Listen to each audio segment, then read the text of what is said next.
శుక్రుడు మారిపోతారు, బుధుడు మారిపోతారు. ఒక్క శని ఒక్కరే అక్కడ మనకి 2.5 సంవత్సరాలు ఉంటారు. కాబట్టి ఈ ఇబ్బంది అనేది ఒక నెలన్నర పాటు ఉంటుంది.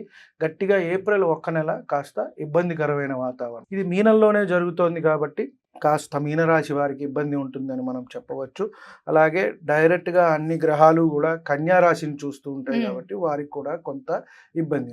మిగతా రాశులకి అంతా గూడా మిశ్రమమైన ఫలితాలే ఉంటాయని, అటు ఇటుగా ఫలితాలు ఓకే. ఉంటాయని మనం చెప్పుకోవచ్చు. ఇప్పుడు మనం ఒక్కొక్క రాశి వారికి సాధారణంగా ఎలా ఉంటుంది, అవునండి. ఎటువంటి అటు ఇటు మిక్స్డ్ ఫలితాలు కలుగుతాయి, ఎటువంటి ఇబ్బందులు, అలాగే ఎటువంటి ఫలితాలు కలుగుతాయి, మంచి చెడు అనేది తెలుసుకునే ప్రయత్నం రైట్ చేద్దాం. అండి. ఇప్పుడు మనం మేషరాశి వారి గురించి తెలుసుకునే ప్రయత్నం చేద్దాం. వీరికి ధనానికైతే లోటు ఉండదు, కలిసి వస్తుంది. ఎంత వస్తే అంత ఖర్చు అవుతూ ఉంటుంది. అన్నదమ్ముల మధ్య కొంత గొడవలు వచ్చే అవకాశం ఉంది.